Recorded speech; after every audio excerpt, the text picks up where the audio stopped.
Hello, my name is Terrie Queen Autrey, and today I want to share just a little bit of my story with you. When my mother was 8 months pregnant with me, my father came home from the base in Greenville, South Carolina, where he was stationed, and he had been drinking, and he had an argument with my mom, and he knocked her down a flight of stairs and left her in a home with no phone to go out drinking more with his buddies. She crawled to a neighbor's and called her parents. They lived about an hour and a half away. They came and got her, and I was born a few weeks later on her 22nd birthday. Now, my parents reunited when I was born, and the next few years until I was 4 was filled with the same dynamic: drinking, violence. But when I was 4, we were stationed in Pensacola, Florida, and a coworker invited our family to church. And that marked the beginning of the childhood I remember, which is that we were always in church, that we were safe and happy. And from the time I was 4 until we all left home — I have 2 sisters, I'm the middle child — but when we all left home, my parents reverted to their first pattern, which is volatile and alcohol fueled. It was during this time that my mom divorced my father, but they never disconnected. They stayed unhealthily connected to one another, and went ahead and my dad persuaded her to return and so that they could remarry. So I just moved to Ruston in 1984 when my mom gave notice where she was living in Virginia with her brother, came back to marry my dad again, and when she arrived, my dad said, I still want you to move in, but I've met somebody new. And that is not a healthy situation at all. And so about 3.5 weeks later, after an argument with my father in which he left and went to the other lady's house, my mother shot herself. I was filled with so much anger and so much loss, and I was broken. All 3 of us were, all 3 girls.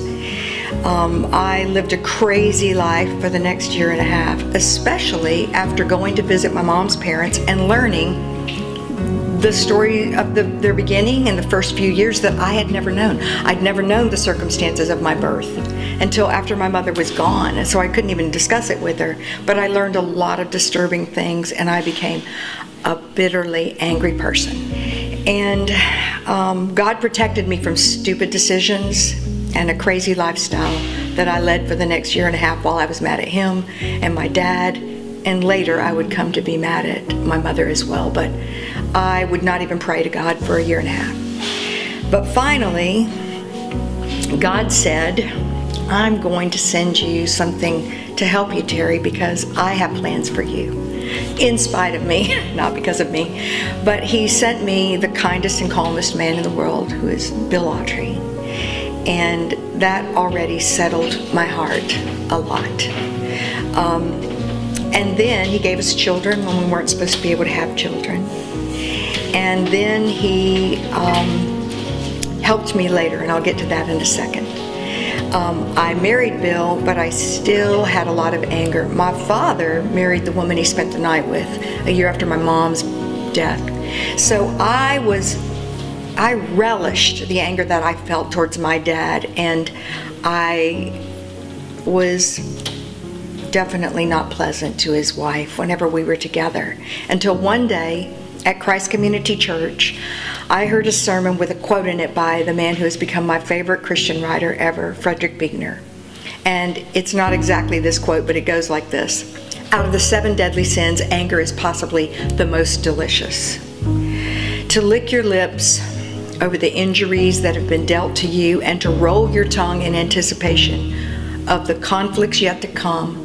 Humans love the feast of anger. The only problem is, at the end of the feast of anger, you realize the main course was you. That quote hit me in the stomach so hard that day. And we already had a 1 and a 2-year-old, and I came home and said to Bill, I don't want our daughters to be raised by an angry woman. I don't want to keep holding on to this bitterness.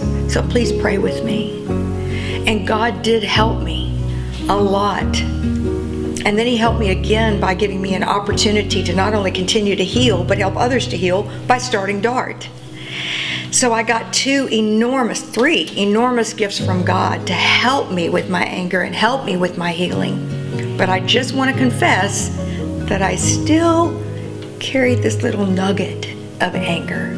It wasn't as open and it wasn't as ugly, but I still tended to it pretty well. And then one day I had an aunt, my dad's sister, who told me a story I never knew about their childhood. And it was that every payday only, when their father, my grandfather, who led the singing at their church and wept every time he prayed, he used to get drunk on payday and come home and was so brutally violent that my grandmother would lock her and the kids into a back bedroom when they saw him drive up. And one day when my dad was 12, my grandfather broke that door down and was beating my grandmother so badly that my father hit him in the back of the head with a bat, and then broke down crying, thinking he killed his father. He didn't. My grandfather just passed out. But my grandfather spent the next day with a pastor and a lawyer, and he came home with a document that said if he ever took a drop of alcohol again, or if he ever lifted a hand to anyone in the family again, he would sign over the deed of the house. He would leave immediately, and for the rest of his life he'd send half of his paycheck back. Now, he kept his word. He never drank again, and he was never violent again. But that story made me realize that my father was also a victim of domestic violence. We do a lot of work with the impact on boys who witness their dads being violent when they're growing up. And here's my dad, one of them. So God gave me the final tool I needed to reconcile with my father. And I was so glad because 2 years ago, right before COVID started, my father died of cancer. And I was able to have several weeks with him of praying, crying, laughing, and reminiscing. And those are things I did not get to do with my broken mother and afterwards my broken and wounded sisters who never recovered from my mom's death. So the way I look at it, God saved me from a lot, protected me from my own foolishness, and gave me the opportunities to heal and to forgive. And I'm so very, very grateful.